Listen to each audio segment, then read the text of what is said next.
हरे कृष्ण आपण मानकु बहुत बहुत स्वागत बहुत बहुत धन्यवाद। आज एक सुंदर कथा उपर आज आम आलोचना करने जाऊे।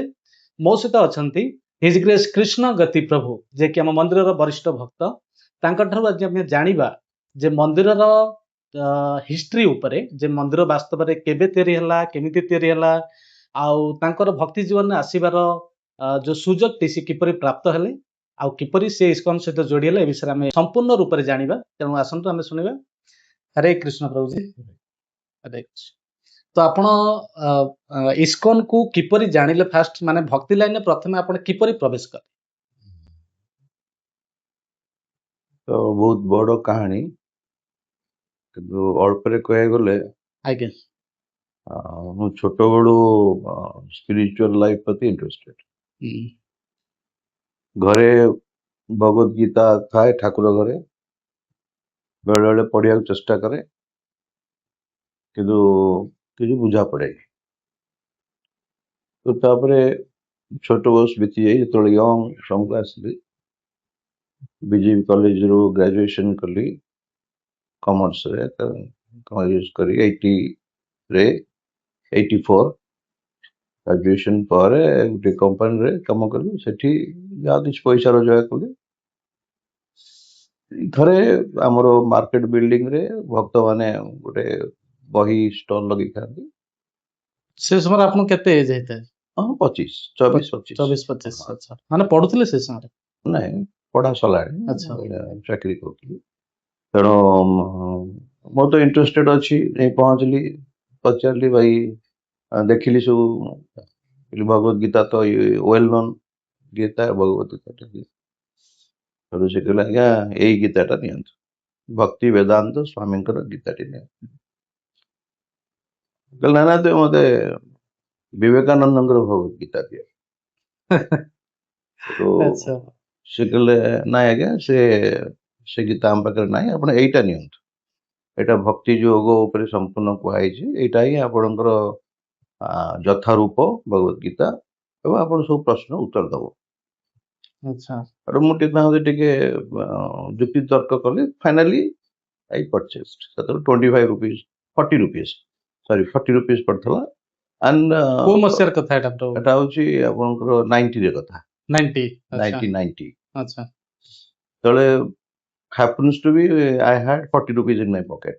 अच्छा सेडू से 40 टका देकी मु से गीताटी किनिली। अच्छा किनला परे पढुची गला पढुला समय आउ रही रुकिनी कोठी रहीनी कोठी एपरी से कंपोज हिची प्रसिद्ध प्रभुपाद एपरी बीबीटी को कहि कि कंपोज करिथिले श्लोक नाही प्रश्न उत्तर क्वेश्चन आंसर। अच्छा so whatever questions I had I got all the answers from Srimad Bhagavad Gita। And finally Krishna says in Bhagavad Gita sarva dharman paritejya mamekam sharanam मोर शरण आस। सेतबेले तो बहुत मु चाकरी जगत रे कि फैमिली लाइफ रे मोर तो विवाह कर नथि तथे जो परिवार थिला I was very disgusted with it। So finally I decided to come to ISKCON। Is Nayapalli रेस्टम था हमर एट थिला आरंभ होता है मंदिर पूरा ही न था अधा कंस्ट्रक्शन था। गुरु महाराज श्री श्रीमद गौर गोविंद साई महाराज क्लास दो थांती क्लास शुणिकी मु देखली सेम मेसेज भगवत गीता रे जा कहै छी तो सही मेसेज दउथले जे सर्वधर्मान परित्यज्य मामेकम शरण भगवान को शरण आस। तेणु बस शुणिबा आरंभ कली सेठो आरंभ होला मो स्पिरिचुअल लाइफ। हां सेतबेले माने मंदिर आरंभ होय नथिला तयारी नहीं मंदिर है आरंभ केते खंड हेतला मंदिर आरंभ हेतला किंतु जस्ट स्केलेटन टा हेतला।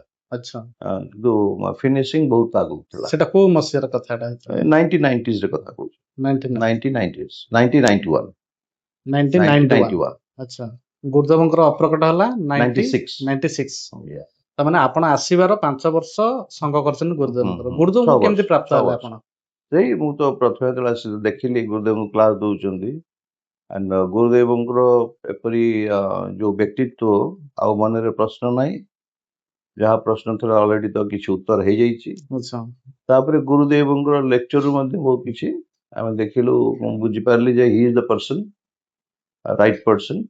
So I accepted in my heart ତାଙ୍କୁ ଗୁରୁ ବୋଲି ଗ୍ରହଣ କରିନେଲି।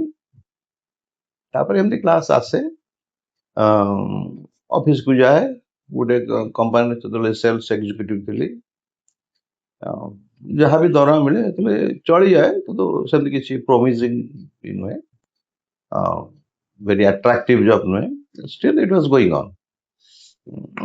I was not happy. ସେଥିରେ ଘର ଲୋକ କିଛି ଅବଜେକ୍ସନ କଲେନି ଆପଣ ଯେତେବେଳେ ପଳେଇ ଆସିଲେ?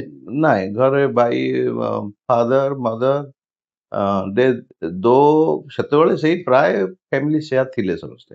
ଆଚ୍ଛା, ସେମାନେ ପିଲାକୁ ପାଠ ପଢଉଥିଲେ କିନ୍ତୁ ଇଣ୍ଟେନ୍ସିଭ ଏତେ କେୟାର ନଉନଥିଲେ।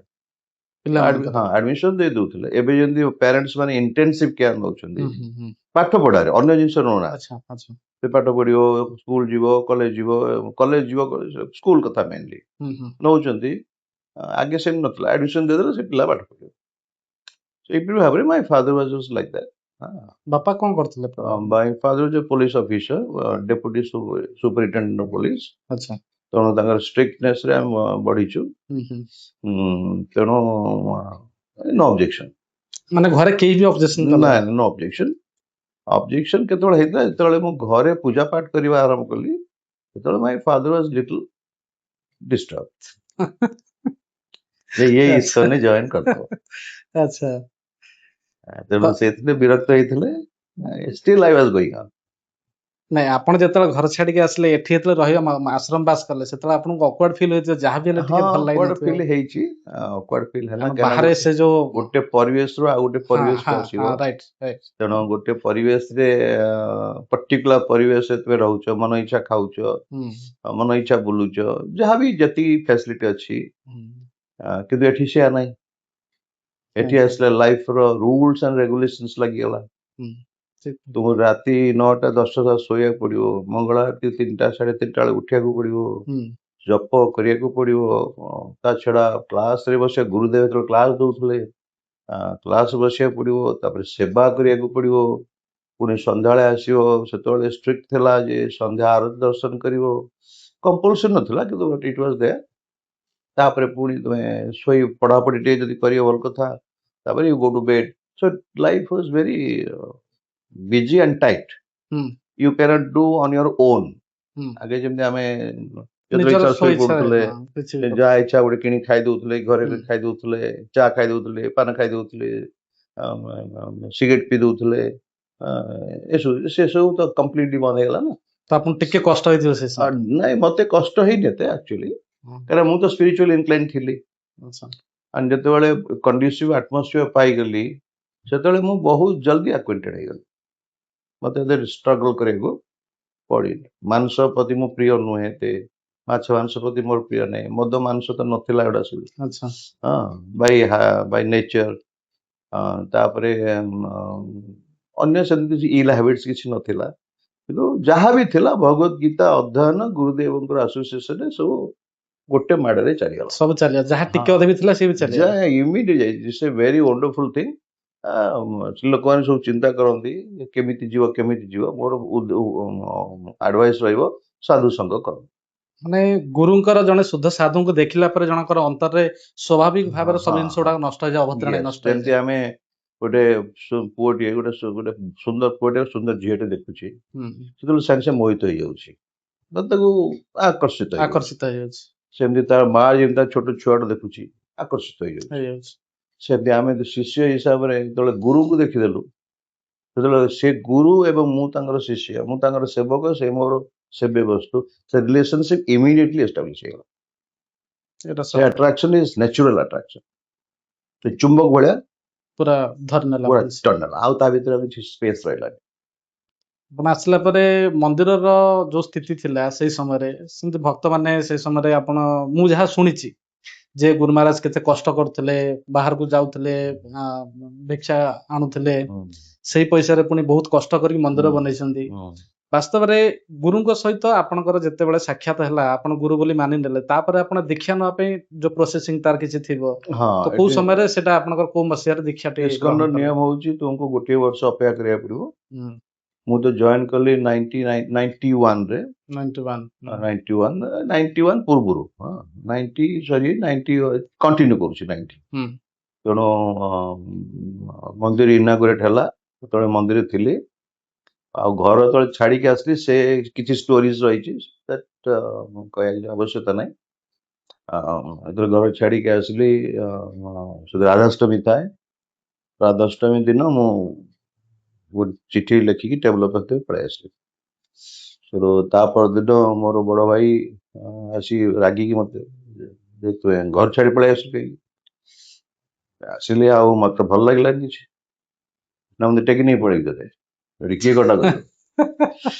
ଟେକି ନେଇ ପଳେଇଲେ ମୁଁ ଯାଇ ସେଠି ଭଜନ କରିବି, ଜପନ କରିବି, ଅଧ୍ୟୟନ କରିବି, ତୁମେ ମତେ ଖାଇବାକୁ ପିଇବାକୁ ସବୁ ଦବ, ମୋ ଖର୍ଚ୍ଚ ସବୁ ନବ।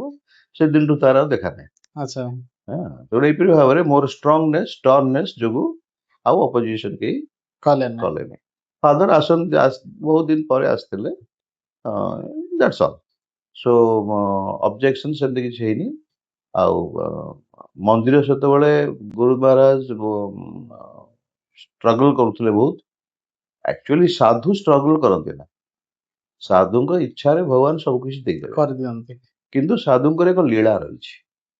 ଯଦି ଭଗବାନ ସବୁ ଦେଇଦେବେ ତାହେଲେ ତାଙ୍କ ଶିଷ୍ୟମାନେ ଆସିବେ, ଶିଷ୍ୟମାନେ ଷ୍ଟ୍ରଗଲ କରିବେ, କଲେକ୍ସନ କରିବେ, ଏସବୁ ଲୀଳା ରହିଛି ନା। ପ୍ରଭୁପାଦ ଦେଖନ୍ତୁ, ପ୍ରଭୁପାଦ ଶ୍ରୀଲ ଭକ୍ତିବିନୋଦ ଠାକୁର କହନ୍ତି ଯେ ବୈଷ୍ଣବ ସର୍ବଶକ୍ତିମାନ, ତାଙ୍କ ଇଚ୍ଛାରେ ସବୁ ହେଇଯିବ। ଭଗବାନଙ୍କ ଗୋଟିଏ ଖାଲି ଇଚ୍ଛା ହେଲା ତ ସୁଦାମ ବିପ୍ର ପୂର୍ଣ୍ଣ ଐଶ୍ୱର୍ଯ୍ୟ ପାଇଗଲେ। ତେଣୁ ଭଗବାନଙ୍କ ଇଚ୍ଛାରେ ସବୁ ହେଇଯିବ, କିନ୍ତୁ ସେପରି ସାଧାରଣତଃ ଭଗବାନ କରନ୍ତିନି କି ସାଧୁ କରନ୍ତିନି। ତମକୁ ଆଜ ୟୁଜୁଆଲ ପ୍ରୋସେସରେ ଯିବାକୁ ପଡିବ। ତେଣୁ ଗୁରୁ ମହାରାଜ ବି ସେମିତି ସେ ଆଜ ୟୁଜୁଆଲ ପ୍ରୋସେସରେ ଯାଉଥିଲେ ଏବଂ ବସି କାନ୍ଦୁଥିଲେ ବି, ମନ୍ଦିର ହେଇପାରୁନି, କେମିତି କରିବା, କଣ କରିବା। ତ ତାପରେ ସେ ୱେଷ୍ଟର୍ଣ୍ଣ ଜଗତ ଗଲେ। ମୁଁ ଆସିଲା ବେଳକୁ ପାଶ୍ଚାତ୍ୟ ଜଗତ ଯିବା ଆରମ୍ଭ ହେଇଗଲାଣି। ଆଡୁ ପାଶ୍ଚାତ୍ୟ ଜଗତରୁ ଭକ୍ତମାନେ ଆସିବା ବି ଆରମ୍ଭ ହେଇଗଲାଣି। ଆଉ ମୁଁ ନିଜେ ବି ମୋର ଅନୁଭୂତି ଅଛି, ସେମାନେ ଲାକ୍ସ ରୁପିଜ ନେଇକି ଆସନ୍ତି, ବହୁତ ପଇସା ନେଇକି ଆସନ୍ତି ବାହାରୁ। କେମିତି? absolutely no ill way, they both distribute books and ସେ ପ୍ରଚାରରୁ ଯାହା ଅର୍ଥ ମିଳେ ତାକୁ ହିଁ ସେ ଆଣିକି ଗୁରୁ ମହାରାଜଙ୍କୁ ଦିଅନ୍ତି। ଏବଂ ସେଟା ଧୀରେ ଧୀରେ କନଷ୍ଟ୍ରକ୍ସନ ଲାଗିଲା ଏବଂ ଧୀରେ ଧୀରେ ମନ୍ଦିର କନଷ୍ଟ୍ରକ୍ସନ ଆରମ୍ଭ ହେଲା। ନାଇଁ ତ ଲୋକାଲ ହେଲ୍ଥ ଦ୍ୱାରା ଯଦି ରହିଯାଇଥାନ୍ତେ ଗୁରୁଦେବ, ତାହେଲେ ଆଜି ପର୍ଯ୍ୟନ୍ତ ହିଁ ମନ୍ଦିର କମ୍ପ୍ଲିଟ ହେଇପାରନ୍ତା। ଆଜି ମନ୍ଦିର ଯଦି କମ୍ପ୍ଲିଟ ହେଇଛି, all credit goes to the western devotees. ମନ୍ଦିର କୋଉ ମସିହାରେ ପ୍ରଭୁ ମାନେ କମ୍ପ୍ଲିଟ ହେଲା? ଟୋଟାଲ 91 ରେ ଟୋଟାଲ କମ୍ପ୍ଲିଟ ହେଇଗଲା? ନାଇଁ, ପୁରା କମ୍ପ୍ଲିଟ ହେଇନି। ରେଷ୍ଟୁରାଣ୍ଟ କମ୍ପ୍ଲିଟ ହେଲା। ଟୋଟାଲ କମ୍ପ୍ଲିଟ କଥା ମୁଁ କହୁଛି। ଟୋଟାଲ କମ୍ପ୍ଲିଟ ତ ଏବେ ସୁଦ୍ଧା ବି ହେଇନି। ଏବେ ଯୋଉ ଗେଷ୍ଟ ହାଉସ କୁହ ଯାହା ବି, ଏବେ ସେଇଟା ନା, ଖାଲି ମନ୍ଦିର କଥା। ମନ୍ଦିର ସେଇ 91, 92, 96 ଭିତରେ କମ୍ପ୍ଲିଟ ହେଇଥିଲା। 96 ରେ ମନ୍ଦିର କମ୍ପ୍ଲିଟ। ମନ୍ଦିର କମ୍ପ୍ଲିଟ ପରେ ତ ଇନାଗୁରେସନ ହେଲା ନା। ସେତେବେଳେ ରେଷ୍ଟୁରାଣ୍ଟ ହେଇନଥାଏ, ମନ୍ଦିର କମ୍ପ୍ଲିଟ ହେଇଥାଏ, ରେଷ୍ଟୁରାଣ୍ଟ ହେଇନଥାଏ। ଆଉ ରେଷ୍ଟୁରାଣ୍ଟ ହେଲା ମୋର ମନେ ଅଛି ସେଇ 94 ଆଡକୁ। ଆଉ ସେଇ 90 ରୁ 96 ଭିତରେ ମନ୍ଦିର ରେଷ୍ଟୁରାଣ୍ଟ ମାନେ ଗୁରୁଦେବ ଯିବା ପୂର୍ବରୁ ମନ୍ଦିରକୁ ଏଷ୍ଟାବ୍ଲିଶ କରିଦେଇଛ। ଖାଇବେ, ପିଲାମାନେ ଖାଇବେ, ପିଇବେ, ରହିବେ, ପ୍ରସାଦ ପାଇବେ, ଭଜନ କରିବେ, କୀର୍ତ୍ତନ କରିବେ, ପ୍ରଚାର କରିବେ, ଏ ବ୍ୟବସ୍ଥା ହେଇଯାଇଛି। ତ ଗୁରୁଦେବଙ୍କର ମୁଁ ଶୁଣିଛି, ଗୁରୁଦେବ ଯେତେବେଳେ ମାୟାପୁର ଯାଇଥିଲେ, ଯେତେବେଳେ ମହାପ୍ରାଣ ହେଲା ଗୁରୁଦେବଙ୍କର, ତ ସେ ଷ୍ଟୋରି ବିଷୟରେ କିଛି କୁହନ୍ତୁ, ଯେ କିପରି ଗୁରୁଦେବ ଦେହ ତ୍ୟାଗ କଲେ। ଗୁରୁଦେବ ମାୟାପୁର ଗଲେ, ଏଠି ଦୀକ୍ଷା ସଂସ୍କାର ହେବାର ଥିଲା। ବହୁତ ପିଲା ଅପେକ୍ଷା କରିଥିଲେ ଦୀକ୍ଷା ଦେବା ପାଇଁ, ଦୀକ୍ଷା ନେବା ପାଇଁ। ଗୁରୁଦେବ କହିଲେ ମୁଁ ଆସିଲେ ଦୀକ୍ଷା ଦେବି। ସେଠୁ ଗଲେ, ମାୟାପୁର ଗଲେ। ମାୟାପୁର ହଉଛି ଶ୍ରୀ ଚୈତନ୍ୟ ମହାପ୍ରଭୁଙ୍କ ଜାଗା। ତାଙ୍କର ଗୁରୁଦେବଙ୍କ ଅତ୍ୟନ୍ତ ପ୍ରିୟ ଜାଗା ସେ।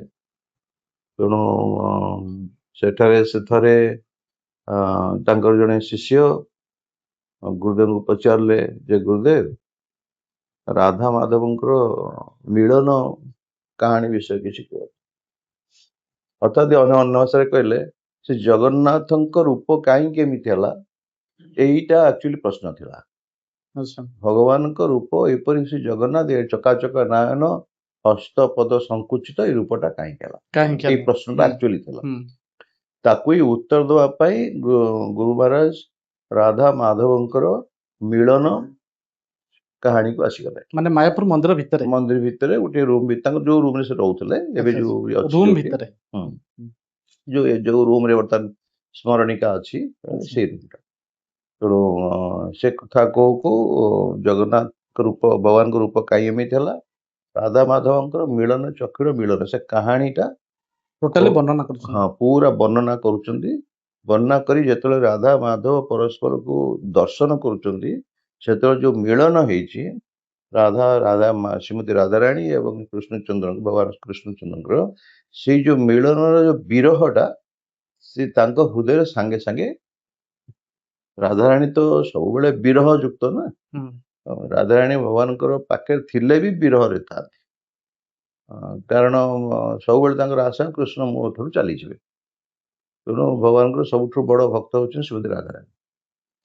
ଏ ଯୋଉ ବିରହ କାତର ଯୋଉ ଭାବଟା ସେଇ ସମୟରେ ତାଙ୍କ ହୃଦୟରେ ଆସିଗଲା, ସେଟା ଆଉ ସେ ଗୁରୁ ମହାରାଜ ଆଉ ଟଲେଟ୍ କରିପାରିଲେ। ଟଲେଟ୍ ନ କରିପାରି ସେ ସଙ୍ଗେ ସଙ୍ଗେ ତାଙ୍କର ମାନେ ଶରୀର ଅଷ୍ଟ ବିକାର ସାତ୍ବିକ ବିକାର ଆସିଯାଇଛି, ଏବଂ ତାପରେ ସେ ବହୁତ କମ ସମୟ ଭିତରେ ସାଙ୍ଗେ ସାଙ୍ଗେ କହିଲେ କୀର୍ତ୍ତନ କର, କଥା ବନ୍ଦ କରିଦେଇ କହିଲେ କୀର୍ତ୍ତନ କର। ତାମାନେ ସେଠି ସେ ଇଣ୍ଡିକେଟ କରିଦେଲେ ଯେ ମୁଁ ଆଉ କହିପାରିବି ନାହିଁ। ତେଣୁ କୀର୍ତ୍ତନ ଚାଲିଛି ତ ଶୋଇପଡ଼ିଲେ, ବସ୍ କିଛି ସମୟ ପରେ ଜଣାପଡ଼ିଲା ଶରୀର ତ୍ୟାଗ କରିଦେଇଛି। ଆପଣ ସେଇ ସମୟରେ କୋଉଠି ଥିଲେ? ମୁଁ ମନ୍ଦିରରେ ଥିଲି, ମେସେଜ ଆସିଲା ମୋ ସାଙ୍ଗେ ସାଙ୍ଗେ ଖବର ଆସିଲା ନା? ନାଇଁ, ପ୍ରାୟ 2-3 ଘଣ୍ଟା ପରେ ମାୟାପୁର ଖବର ଆସିଲା, 4ଟା ବାଜିଥାଏ, ଖବର ଆସିଲା ଅଦ୍ୱୈତ ଆଚାର୍ଯ୍ୟ ପ୍ରଭୁ ବର୍ତ୍ତମାନ ଯେ ଗୋପୀନାଥ ମହାରାଜ, ଅଦ୍ୱୈତ ଆଚାର୍ଯ୍ୟ ପ୍ରଭୁ କହିଲେ ଗୁରୁଦେବ ଚାଲିଗଲେ। ଗୁରୁଦେବ ଚାଲିଗଲେ କଣ ମାୟାପୁର ଗଲେ ନା ବୃନ୍ଦାବନ ଗଲେ ନା ଆମେରିକା ଗଲେ? ନା ଗୁରୁଦେବ ଏଇ ଇହ ଜଗତ ତ୍ୟାଗି ଚାଲିଗଲେ। ଯାହା ବି ସେତେବେଳେ ଆଇ ୱାଜ ନଟ୍ ସୋ, ମୁଁ ଏତେ ଆଉ ପେନ୍ ଫିଲ୍ କରିନଥିଲି। ଗୁରୁଦେବ ଚାଲିଗଲେ ଏଟା ଡାଇଜେଷ୍ଟ କରିପାରିନଥିଲି। ଗୁରୁଦେବ ଚାଲିଗଲା ପରେ କଣ ହବ କଣ ନାହିଁ এই ବିଷୟରେ ଏତେ ମ୍ୟାଚୁରିଟି ନଥିଲା। ତେଣୁ though it was a very serious news, but seriousness ମୋ ପାଖରେ ଆଉ ଏତେ ମୁଁ ଫିଲ୍ କରିନଥିଲି। ନାଇଁ, ଯେତେବେଳେ ଭକ୍ତି ଚାରୁ ହିଜ ହୋଲିନେସ୍ ଭକ୍ତି ଚାରୁ ମହାରାଜ ଆସିଲେ, ସେତେବେଳେ ଗୋଟେ ଗୀତ ଗାଇଥିଲେ, ଜିଆ ନିଲ ପ୍ରେମ ଧନ କରୁଣା ପ୍ରଚୁର, ସବୁ ଭକ୍ତମାନେ ସେଠି କାନ୍ଦିଥିଲେ। ସେଇ ସମୟରେ ମୋ ଆଖିରେ 2 ଠୋପା ଲୁହ ଗଡ଼ିଥିଲା। ସେ ଗୁରୁ ମହାରାଜଙ୍କୁ ଆଉ ଆମେ ପାଇପାରିବୁ, ସେ ସବୁଦିନ ପାଇଁ ଆମକୁ ତ୍ୟାଗ କରି ଚାଲିଗଲେ। ଭକ୍ତିରେ ହିଜ ହୋଲିନେସ୍ ଭକ୍ତି ଚାରୁ ମହାରାଜଙ୍କର ବହୁତ ସୁନ୍ଦର ଲେକ୍ଚର ଥିଲା ଯେ ଶୁଦ୍ଧ ଭକ୍ତ କେବେ ହେଲେ ଶିଳ ପ୍ରଭୁପାଦ ଶରୀର ତ୍ୟାଗ କରନ୍ତି କିନ୍ତୁ ସବୁବେଳେ ସେ ପାଖରେ ଥାନ୍ତି। ଯିଏ ଭଜନ କରିବ ସବୁବେଳେ ସେ ଅନୁଭବ କରିବ ଶିଳ ପ୍ରଭୁପାଦ ଶିଳ ଗୁରୁଦେବ ଅଲୱେଜ ୱିଥ୍ ୟୁ। ତେଣୁକରି ତାକୁ ହିଁ ପାଥେୟ କରିକି ଆମେ ଚାଲିଛୁ। ମୁଁ ବି ଭକ୍ତମାନଙ୍କ ଠାରୁ ବହୁତ କଥା ଶୁଣିଛି। ଗୁରୁଦେବ ଆମର ଏଇ ଇସ୍କନ ମନ୍ଦିର ଯାହାକି ଭୁବନେଶ୍ୱର ପ୍ରଭୁପାଦଙ୍କର ଲାଷ୍ଟ ପ୍ରୋଜେକ୍ଟ ଯୋଉଟା ଥିଲା, 108 ମନ୍ଦିର ମଧ୍ୟରେ ଲାଷ୍ଟ ପ୍ରୋଜେକ୍ଟ ଏଟା। ତ ଏଇ ପ୍ରୋଜେକ୍ଟକୁ ଗୁରୁଦେବ କ୍ରାଇଂ ସ୍କୁଲ ବୋଲି କାହିଁ କହୁଥିଲେ? କ୍ରାଇଂ ସ୍କୁଲ ଗୁରୁଦେବ କହିଛନ୍ତି କାହିଁକି ଯେ ଯେପର୍ଯ୍ୟନ୍ତ ଆମେ ହୃଦୟର ଅନ୍ତଃକରଣରୁ ଭଗବାନଙ୍କ ପାଇଁ ବ୍ୟାକୁଳ ନ ହେଇଛେ ସେ ପର୍ଯ୍ୟନ୍ତ ଭଗବତ ପ୍ରାପ୍ତି ହବନି। ଆମର କୌଣସି ସାଧନା ସବୁ ସାଧନା ତ କରିବ, ସାଧନା ତେଣୁ କୌଣସି ସାଧନା କୌଣସି ଉପାୟଟା କାମ କରିବନି। ଏବଂ ଅନ୍ୟ ଭାଷାରେ କହିଲେ ଯୋଉ ପ୍ରକାର ଆମେ ଯେତେ ଶାସ୍ତ୍ରଗତ ସାଧନା କରୁଛେ, ତସ୍ମା ଶାସ୍ତ୍ର ପ୍ରମାଣନ୍ତେ କାର୍ଯ୍ୟ ବ୍ୟବସ୍ଥିତ, ଶାସ୍ତ୍ର ଅନୁସାରେ ହିଁ ସାଧନା କରିବାକୁ ପଡିବ। ଏବଂ ସେ ସାଧନାର ରେଜଲ୍ଟଟା ହଉଛି ତୋ ହୃଦୟରେ, ତୋ ହୃଦୟ ନମ୍ର ହେଇଯିବ, ତୋ ହୃଦୟରେ ଭଗବାନ ପ୍ରତି ଭକ୍ତି ଜାଗ୍ରତ ହେବ। ଏବଂ ସେ ଭକ୍ତି ଜାଗ୍ରତ ହେଲେ ଆଖିରୁ ବିରହ ଅଶ୍ରୁ ନିର୍ଗତ। ଦେନ୍ ସେଇ ମୁହୂର୍ତ୍ତରୁ ଯୋଉ ମୁହୂର୍ତ୍ତରେ ତୁମେ ଭଗବାନଙ୍କ ବିରହ ଅନୁଭବ କରିବ, ସେଇ ମୁହୂର୍ତ୍ତରୁ ଆକ୍ଚୁଆଲି ଭଗବାନ ତୁମକୁ ରେକଗ୍ନାଇଜ କରନ୍ତି। ଆଗରୁ ତ ରିକଗ୍ନାଇଜ କରିଥାନ୍ତି ସବୁବେଳେ, କିନ୍ତୁ that moment is very important moment. The moment you genuinely start to cry for his association, ତାଙ୍କ ନାମ ଉଚ୍ଚାରଣ କରି ତାଙ୍କୁ ସ୍ମରଣ କରି। ତେଣୁକରି ଗୁରୁ ମହାରାଜ ଏଠାରେ କହିଥିଲେ ଏଠି ଯୋଉମାନେ ଆସିବେ, ଏଠି ଯୋଉ ଭକ୍ତମାନେ ଆଶ୍ରୟ ନେବେ, ସେମାନେ ଷ୍ଟ୍ରିକ୍ଟଲି ତାଙ୍କୁ ସାଧନା ଭିତରେ ଯିବାକୁ ଅନ୍ୟ ମନ୍ଦିରରେ ଯୋଉ ସାଧନା ବି ରହିଛି ଯେତେ ଷ୍ଟ୍ରିକ୍ଟନେସ୍ ରହିଛି ତା ଅପେକ୍ଷା ଅଧିକ ଷ୍ଟ୍ରିକ୍ଟନେସ୍ ରହିଛି ଭୁବନେଶ୍ୱରରେ। ଏଠି ୟେସ୍, ଦୀର୍ଘ ସମୟ ଶ୍ରବଣ ଚାଲୁଥିଲା ଏବଂ ଏଠାରେ ନିତ୍ୟାନ୍ତରଦୋଷରେ ଅନ୍ନ ଭୋଜନ ନାହିଁ, ଆଚ୍ଛା ଅନ୍ୟ ଯେ ବହୁ ଜାଗା ରହିଛି। ତାପରେ ଆମର ଏଠି ଶିବଜୀଙ୍କର ଶ୍ରୀ ଶିବଜୀଙ୍କର ଶିବରାତ୍ରି ଏଠି ଉପବାସ ମଧ୍ୟ ରହିଛି, ଅନ୍ୟ ଜାଗାରେ ସେଟା ନାହିଁ। ହୁଁ ତେଣୁ ଦେଖିବ ବହୁତ ଇସ୍କନ ଅନ୍ୟ ମନ୍ଦିର ଯୋଉଗୁଡା ସବୁ ନାହିଁ ଏଇ ମନ୍ଦିରରେ ସେଟା ଇଣ୍ଟ୍ରୋଡ୍ୟୁସ କରାଯାଇଛି। ଏକାଦଶୀରେ ଯେମିତି ମାୟାପୁରରେ 2 ଥର କି 3 ଥର ପ୍ରସାଦ ବି ଦିଆଯାଉଛି, କିନ୍ତୁ ଏଠି ସେଇଟା ବି ନାହିଁ। ଆଜି ପର୍ଯ୍ୟନ୍ତ ଗୋଟିଏ ବେଳ ପ୍ରସାଦ ଦିଆଯିବ ଏବଂ ବହୁତ ଭେରାଇଟି ପ୍ରକାର ବି ପ୍ରସାଦ ଦିଆଯାଉଛି। ବେଳେବେଳେ ଏକାଦଶୀ ଅନ୍ୟ ମନ୍ଦିର ମାନ ପାଖରେ ଅନ୍ୟ ଭିନ୍ନ ଭିନ୍ନ ବସ୍ତୁକୁ ବି ପ୍ରିପେୟାର କରାହଉଛି, ଯୋଉଟା କି ବେଳେବେଳେ କୋଶ୍ଚିନ୍ କରୁଛନ୍ତି ଭକ୍ତମାନେ। ଏଠି ଆମେ ଦେଖୁ ସେଇ 40 ବର୍ଷ ହେଲା, ମୋର ଯୋଉ 35 ରୁ 40 ବର୍ଷ ହେଇଗଲାଣି, ତା ଭିତରେ ସେଇ ଗୋଟିଏ ପ୍ରକାର ପ୍ୟାଟର୍ନ ତୁମକୁ ଏକାଦଶୀ ଖାଇବାକୁ ମିଳୁଛି। ତେଣୁ ଇଟ୍ସ ଅଷ୍ଟେରିଟି ଡେ। ଜନ୍ମାଷ୍ଟମୀ ହଉ, ନିତ୍ୟାନ୍ତରଦଶୀ ହଉ, ଗୌର ପୂର୍ଣ୍ଣିମା ହଉ, ସେଇ ସାମାନ୍ୟ ଖାଦ୍ୟ ଟିକେ ତୁମକୁ ମିଳିବ ଏବଂ ସେ ତାକୁ ହିଁ ପ୍ରସାଦ ପାଇକି ତୁମେ ରହିବ। ତେଣୁ ପ୍ରସାଦ ଦେଗୁରୁ ଅଷ୍ଟେରିଟି। ତାପରେ ଗୁରୁ ମହାରାଜ ଥିଲାବେଳେ ଆମେ ସମସ୍ତେ ସବୁ ସକାଳର ପ୍ରୋଗ୍ରାମ ସବୁ ଆଟେଣ୍ଡ କରୁଥିଲୁ ନା, ତେଣୁ ସେଟା ବି ଷ୍ଟ୍ରିକ୍ଟ ଥିଲା। ସେତେବେଳେ ଧରପଗଡ଼ ନଥିଲା, କିନ୍ତୁ ସବୁ ଭକ୍ତମାନେ ସ୍ୱତଃ ଯାଇ ପହଞ୍ଚିଯାଉଥିଲେ। ସ୍ୱତଃ କରିଥିଲେ କାହିଁକିନା ଯେହେତୁ ଗୁରୁ ଉପସ୍ଥିତ ଥିଲେ, ଗୁରୁ ଉପସ୍ଥିତ ଥିଲେ, ତାଙ୍କ ପ୍ରତି ଗୋଟେ ଭଲ ପାଇବା ପ୍ରେମ ଥିଲା, ପ୍ରେମ ଥିଲା। ଯୋଉଥିପାଇଁ କି ସେମାନେ ଏକ୍ସାକ୍ଟଲି, ସମସ୍ତେ କରିଥିଲେ। ଗୁରୁ ମହାରାଜ ଆସୁଛନ୍ତି ତେଣୁ ଆମେ ନିଶ୍ଚୟ ଯିବା। ତେଣୁ ସେଠି ଧରପଗଡ଼ ନଥିଲା। ଯଦି କିଏ ବି ନ ଆସିଛି ତାକୁ ଏପରିକି କୋଶ୍ଚିନ୍ କରିବା, ତାକୁ ତାର ପ୍ରସାଦ ବନ୍ଦ କରିବା, ସେସବୁ ଆଡମିନିଷ୍ଟ୍ରେସନ ନଥିଲା ସେତେବେଳେ। ସମୟ ଅନୁକ୍ରମେ ବଦଳି ଯାଇଛି। ହଁ, ସେତେବେଳେ ଫ୍ରି ଆଣ୍ଡ ଫ୍ରାଙ୍କ ବହୁତ ଥିଲା। ଭକ୍ତମାନେ ସେଲ୍ଫ ରେଗୁଲେଟେଡ ଥିଲେ, ଯୋଉମାନେ ଭକ୍ତମାନେ ଥିଲେ ସେମାନେ ସେଲ୍ଫ ରେଗୁଲେଟେଡ ଥିଲେ। ଏବେ ବି ସେଇ ଜିନିଷ ଆମଠାରେ ବି ରହିଛି। ଯଦି ଆମେ ବୟସ ହେଇଗଲାଣି ତଥାପି ଆମ ନିଜ ଲାଇଫରେ ମଧ୍ୟ ସେଲ୍ଫ ରେଗୁଲେଟେଡ।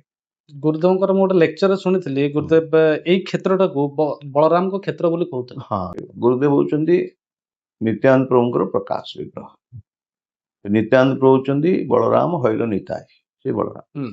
ତେଣୁ ଗୁରୁଦେବ ଯଦି ଖୁସି ନ ହେବେ ନିତ୍ୟାନନ୍ଦ ପ୍ରଭୁ ଖୁସି ହେବେ କେମିତି? ଯଦି ନିତ୍ୟାନନ୍ଦ ପ୍ରଭୁ ଖୁସି ନ ହେବେ ବଳରାମ ଖୁସି ହେବେ କେମିତି? ଯଦି ବଳରାମ ଖୁସି ନ ହେବେ କୃଷ୍ଣଙ୍କର ପ୍ରେମ ପାଇବା, କୃଷ୍ଣଙ୍କର ଆଶୀର୍ବାଦ ପାଇବା ତ ପ୍ରଶ୍ନ ଉଠୁନି। କାହିଁକିନା ବିନା ବଳରାମଙ୍କର, ବିନା ନିତାଇ ବିନେ ଭାଇ ରାଧାକୃଷ୍ଣ ପାଇତେ ନାହିଁ। ତେଣୁ ବଳରାମଙ୍କର କୃପା ବିନା ରାଧା ମାଧବଙ୍କୁ ପାଇବା ଅସମ୍ଭବ ବ୍ୟାପାର। ତେଣୁ ଏଠି ବଳରାମଙ୍କର କ୍ଷେତ୍ର ଏଟା କୁହାଗଲା କାହିଁକି? ଏଠି ଗୁରୁଦେବଙ୍କର କ୍ଷେତ୍ର, ନିତ୍ୟାନନ୍ଦଙ୍କର କ୍ଷେତ୍ର, ବଳରାମଙ୍କର କ୍ଷେତ୍ର। ବଳରାମଙ୍କୁ କୃପା ପ୍ରାପ୍ତ ହେଲେ then you will go to Radha Gopinath. ଏଟା କୃଷ୍ଣ ବଳରାମ ମନ୍ଦିର, ଏଟା ରାଧା ଗୋପୀନାଥ ମନ୍ଦିର ନୁହେଁ। ଆଉ ଏଇ ମନ୍ଦିରର ଗୋଟେ ସ୍ପେଶାଲ ଲୀଳା ବି ମୁଁ ଶୁଣିଛି। ଜଗନ୍ନାଥ ସ୍ୱୟଂ ଆସିବେ, କୃଷ୍ଣ ବଳରାମଙ୍କୁ ପ୍ରତିଷ୍ଠା କରାଯିବେ, ଗୌନିତାଇ ସ୍ୱୟଂ ଆସିବେ, ତ ଏସବୁ ଯାହା ସବୁ ଗୋଟେ ଲୀଳା ରହିଛି ମୁଁ ଶୁଣିଲି। ତ ଏସବୁ ବି ଆପଣ ଦେଖିଛନ୍ତି ଆପଣ ଆଖିରେ, ତ ସେଇଟା ବି ଟିକେ କିଛି ତା ଉପରେ କିଛି କୁହନ୍ତୁ। ହଁ କୁହନ୍ତୁ। ହିଜ ହୋଲିନେସ୍ ଲୋକନାଥ ମହାରାଜ ହଉଛନ୍ତି ଅଲ ଇଣ୍ଡିଆ ପଦଯାତ୍ରା କରିବା ଦାୟିତ୍ୱ ପ୍ରଭୁପାଦ ତାଙ୍କୁ ଦେଇଥିଲେ। ତେଣୁ ଯଦି ପଦଯାତ୍ରା କରି ଆସି ଭୁବନେଶ୍ୱର ପହଞ୍ଚିଲେ, ଗୌନିତାଇ ରହିଲେ, ସେ କୌଣସି କାର୍ଯ୍ୟ ଗଲେ, ଏଠୁ ଫେରିକି ଆସିଲେ କହିଲେ ନା ମୁଁ ଗୌନିତାଇ ନେଇକି ଯିବି। ଏଠୁ ଗୌନିତାଇ ଗୁରୁଦେବଙ୍କୁ କହିଲେ, ମୁଁ ଅଳ୍ପରେ କହିଦଉଛି, ଗୁରୁଦେବଙ୍କୁ କହିଲେ ଯେ ମୁଁ ଏଠୁ ରହିବି, ମୁଁ କୁଆଡେ ଯିବି ନାହିଁ। ଏଠୁ ଲୋକନାଥ ମହାରାଜ କହିଲେ ଗୌରଗୋବିନ୍ଦ ମହାରାଜ ମୋର ଡେଇଟିଙ୍କୁ ଦେଇଦିଏ, ମୁଁ ନେଇକି ଯିବି। ତେଣୁ ଗୁରୁଦେବ କହିଲେ ମୋର କିଛି କହିବାର ନାହିଁ, ତାଙ୍କୁ ଆପଣ ପଚାରନ୍ତୁ, ସେ ଯଦି ଭଗବାନଙ୍କୁ ପଚାରନ୍ତୁ, ଗୌନିତାଇ ପଚାରନ୍ତୁ, ସେ ଯଦି କହିବେ ଯିବାକୁ ଚାହୁଁଛନ୍ତି, ମୋର କିଛି କହିବାର ନାହିଁ। ତେଣୁ ତାପରେ ଲୋକନାଥ ମହାରାଜଙ୍କୁ ଭଗବାନଙ୍କର ସ୍ୱପ୍ନ ହେଲା ନା ମୁଁ ଏଇଠି ରହିବି, ମୁଁ କୁଆଡେ ଯିବିନି, ମୁଁ ଏଇଠି ରହିବି, ତୁମେ ଯାଅ, ତୁମର ବିଗ୍ରହ ଯୋଉ ଅଛି ତାଙ୍କୁ ନେଇକି ଯାଅ, ମୁଁ ଏଇଠି ରହିବି। ସେଦିନଠୁ ଏଇ ଛୋଟ ବିଗ୍ରହ, ଯୋଉ ବିଗ୍ରହ 2ଟା ଅଛନ୍ତି ସେ ଅଛି। ମାନେ କଥା କୁହ ଠାକୁର ଏଇଠି ଅଛନ୍ତି ଆମ ପାଖରେ। ଆଉ ଜଗନ୍ନାଥଙ୍କର କଣ ଷ୍ଟୋରି? ତାପରେ କୃଷ୍ଣ ବଳରାମ ତ ପ୍ରଭୁପାଦ ନିଜେ କହିଲେ ଏଇଟା କୃଷ୍ଣ ବଳରାମ ମନ୍ଦିର ହବ, କୃଷ୍ଣ ବଳରାମ ସ୍ୱୟଂ ଏଠି ବିରାଜମାନ କରିବେ, ପ୍ରଭୁପାଦ କହିଲେ। ଆଚ୍ଛା, ଠିକ ଅଛି। ପ୍ରଭୁପାଦ ଏଇଟା କହିଲେ ଜଗନ୍ନାଥ ସ୍ୱୟଂ ଆସିବେ। ତେଣୁ ଜଗନ୍ନାଥ ଆସିବେ, ତେଣୁ ଗୁରୁ ମହାରାଜ ଅପେକ୍ଷା କରିଛନ୍ତି, ପ୍ରଭୁପାଦ କହିଛନ୍ତି ଜଗନ୍ନାଥ ଆସିବେ। ଜଗନ୍ନାଥଙ୍କୁ ତେଣୁ ଦିନେ ଜଣେ ଭଦ୍ର ବ୍ୟକ୍ତି, ପୁରା ଡିଟେଲ କାହାଣୀ ମୁଁ କହୁନି, ସମୟ ନାହିଁ, ଜଣେ ଭଦ୍ର ବ୍ୟକ୍ତି आसी मंदिर पहुंचले कहले मो मंदिर मो घरे जने जगन्नाथ बलदेव विग्रह अच्छे मुझे पूजा करी पाऊनी आप नहीं आसत अच्छा आत्माराम प्रभु गोकुलांत जो थिले सेतबेले सीनियर डिवोटी से गले जाकि जगन्नाथ बलदेव सुभद्रा नहीं आसे अच्छा आनिक से विग्रह पूजा कर ओ माने प्रभुपाद कहिथिले जे जगन्नाथ बलदेव सुभद्रा आसीबे तेणु तुम से टेंशन नियनि तुम्हें कृष्ण बलराम बन गौनीता भी आसबे तुम गौनीता तो आसिले जगन्नाथ बलदेव सुभद्रा आसिले बाकी कृष्ण बलराम को प्रतिष्ठा करागले आउ ठाकुर जी को देखी जे गौनीता आउ कृष्ण बलराम तो तांको ऑल डिटीज को आमे जो बना जाए हमर जो अछि प्रावधान रही शास्त्र रे तो तां कोन कहै जो मो पाटरे भी कथा बसने माने पितल रे काहे के हेले बोली सेटा हम कहि परिया नहीं सेमती किसी कहनी कहीं अष्ट धातु रही विभिन्न प्रकार धातु भगवान को मार्बल काठे जगन्नाथ होती काठरे तैयारी पितल करागला सेमती किसी कारण ना कि मुख्य जिनस हूँ लोक बुझा दरकार से पितल नुहति कि से काठ नुहति भगवान कथा जो पड़ जाए सब हूँ भगवान शक्ति भगवान शक्ति भगवान स्वयं अभिन्न शक्ति शक्तिमान अभिन्न हाँ तेणुक भूमि अपनल वायु खम मन बुद्धि भगवान कहले ये पंचभूत ता मो ठारू जात तेणु जहाँ जेकोसी आप देखु बालुका राशि रथ टे कर जगन्नाथ को बांधी रखीदे बलराम जगन्नाथ आसी बंधा पड़गले बालुका रथ बाली रथ तेणु ये सब जगन्नाथ होती प्रेममय प्रेम डाकिले से शुणिबे तेणु जो धातु ना कि असुविधा ना आपन के गोटे फील ହେଇଛି जे गुरुदेव आपन किछि गोटे इंस्ट्रक्शन दउचंती बा किछि आदेश दउचंती जे एटा तुमे कर बा एटा तुमे करबा उचित एटा नेग्लेक्ट होछि ए टाइप रो किछि केबे नहीं सेमती नहीं बहुत भक्त बेले बेले किछि भक्त से कहि दियंती मु गुरुदेव को स्वप्न देखिछि गुरुदेव एटा कहउचंती किंतु आज आपन केबे देखिसन नहीं मोर सेमती किछि एक्सपीरियंस नहीं जे गुरुदेव मते स्वप्न किछि कहिचंती कने गुरुदेव जो निर्देश तांको प्रकट अवस्था देइथिले से निर्देश ही कायम रहिछि एवं सेमती किछि मोर क्लेम करिवार नहीं जे गुरुदेव को देखि छ केबे स्वप्न कोन जासस देखिथु किंतु हमर से मैच्योरिटी नहीं कि गुरुदेव को दर्शन करवा किए देखी मना करूनी सेमती किसी ना जहाँ प्रकट अवस्था जहाँ निर्देश देते से निर्देश को अनुसार चलिया बहुत सुंदर सुंदर कथा प्रभु जी हमको आंसर देले हमको बुझेले कहले किछि अतीत विषय किपरि आमे भुवनेश्वर रे मंदिर प्रतिष्ठा हेले किपरि गुरुदेव तांको दीक्षा देले किपरि से भेट होइतले गुरुन साक्षात हेतला ता सहित किपरि विग्रह माने आसिले जहाँ सब किसी कथा अतीत कथा रही से सब कथा प्रभु जी आम आगे शेयर कले बहुत बहुत धन्यवाद तेणु ये कथाटी आपको किपरि लगिला कमेंट बॉक्स रे लिखिया पे केबे बेले भूलिबेनी जदि आपन मन भीतर आउ किछि कथा जानिया पे थाए निश्चित भाव मते कमेंट बॉक्स रे लिखिबे आ बहुत बहुत धन्यवाद देबे आपन मन को बहुत बहुत धन्यवाद हरे कृष्णा कृष्ण कृष्ण कृष्ण हरे हरे हरे राम राम राम हरे जय श्री गुरुदेव जय श्री प्रभुपाद।